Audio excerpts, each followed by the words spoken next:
More than 2 weeks after Russia left the Black Sea Grain Initiative, Croatia will now be opening its ports to Ukraine to help the war-torn country export its grains. Details of this report from RJ Perez.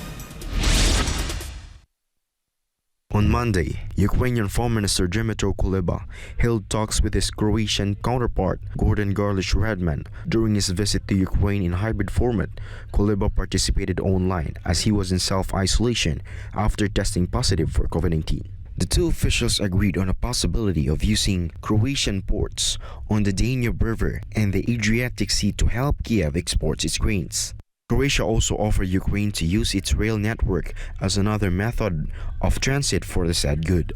In addition to grain exports, Kuleba and Radman also discussed weapon supplies, preparations for an international conference on demining Ukraine, which is set to take place in Zagreb in October, and the 10-point peace plan Ukrainian President Volodymyr Zelensky announced in 2022. It can be recalled that Russia left the Black Sea Grain Initiative on July 17th this year. In effect, this threatened the global food security, leading to food shortages and rising prices.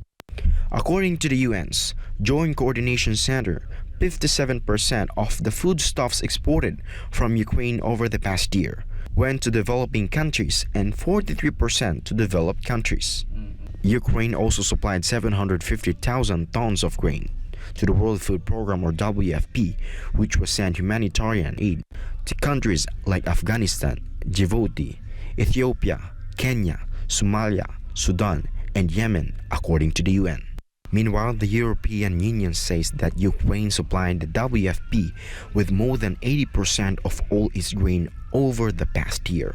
Currently, Ukraine relies on land export routes via the European Union as well as an alternative route via the Danube River.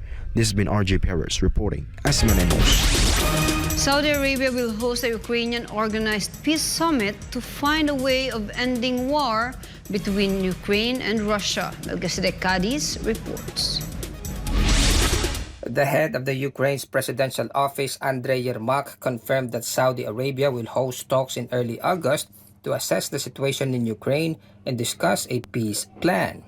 The summit will be attended by national security advisors and political advisors who are expected to discuss the implementation of Ukraine's peace formula in Jeddah. Ukrainian President Volodymyr Zelensky has first introduced the 10-point peace plan to the global leaders during the G20 summit in Bali, Indonesia in November of last year.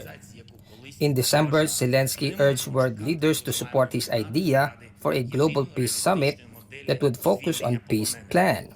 Ukraine's 10-point peace plan calls for the implementation of radiation and nuclear safety, food security, energy security, prisoners and deportees, United Nations Charter and Ukraine's territorial integrity, as well as world order, Russian troops and hostilities, justice, immediate protection for the environment, and prevention of escalation, and confirmation of the end of the war. The Ukrainian Peace Summit will be divided in 3 phases, with the first phase, one held in Denmark on June 27th, the second phase to take place in Saudi Arabia in early August, and the last phase to possibly take place by the end of the year.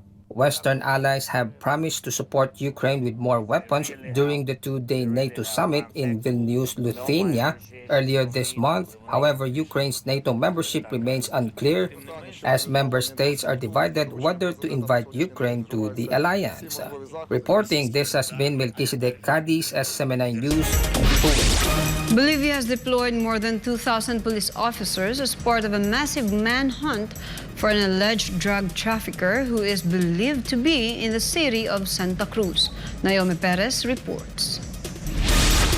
32-year-old Sebastian Marcet Cabrera is accused of trafficking tons of cocaine from South America to Europe, as well as murdering anti-drug prosecutor Marcelo Pecci, who was shot dead while on honeymoon in Colombia in 2022. The massive manhunt called Operation Marcet began Saturday when authorities tracked the Uruguayan national and his family down to a luxurious mansion in Santa Cruz. Reports says Marcet narrowly escaped arrest in a white Land Cruiser to the neighboring province of Cochabamba. After being likely forewarned of an imminent raid. According to Bolivia's government minister Eduardo del Castillo, the 32-year-old is currently the most wanted in Bolivia and is also being sought by Interpol, the Drug Enforcement Administration, by the countries of the region such as Uruguay, Brazil, Paraguay, as well as the United States. Bolivian officials say 8 properties were searched on Sunday. 17 rifles, a pistol, ammunitions, bulletproof vests, 31 cars, a motorcycle, and even exotic animals were found. Marcet is known to have a long history of evading capture, and as of now, the massive search for him continues. Reporting for Newsline World, this has been Naomi Perez, SMNI News.